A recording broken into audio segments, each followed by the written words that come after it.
So the waking up has to be on a very positive note. So that's what I do.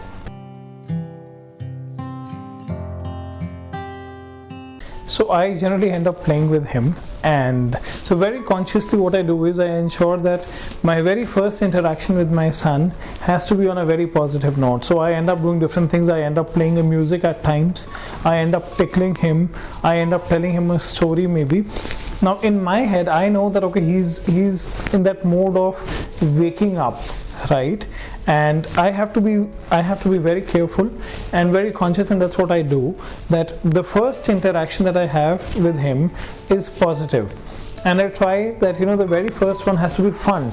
He should wake up with the feeling of my dad and my mom they're having fun with me in the morning. So the waking up has to be on a very positive note. So that's what I do. When we go to office, our world changes, right? When we go to work, our world changes because there's a different dimension, there are different dynamics going out, happening in our work life.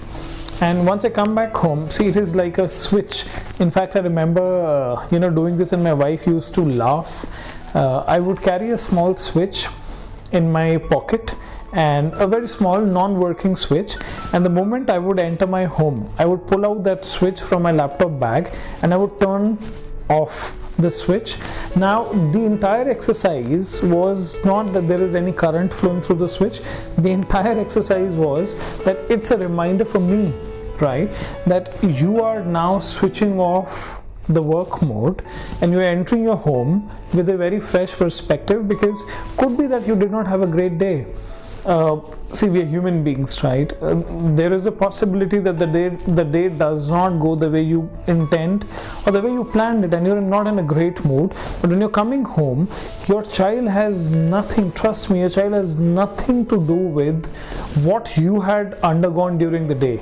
All he's expecting is that you should give him or her your presence, your valuable time. So when I enter, it's a conscious shift.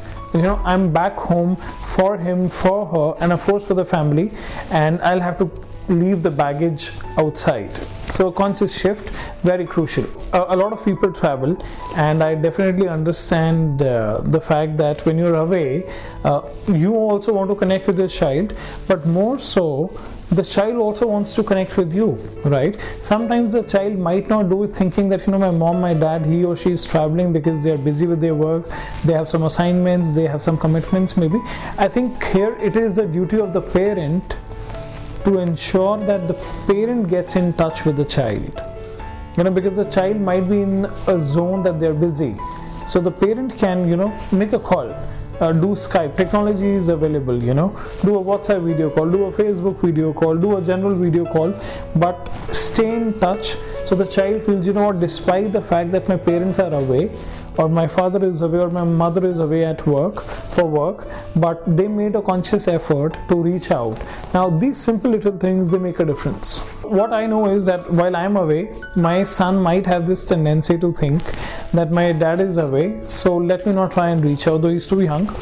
What I do is I ensure that I either give a call, or I do a video call, or I do a WhatsApp video call, but I ensure that we have some conversation through which we can have a connect. The technology is so advanced today, you don't have to really write a letter, or you don't have to give a letter to the pigeon to be given to your child. All you can do is you can just with a couple of clicks do a simple touch base, and that's what I do.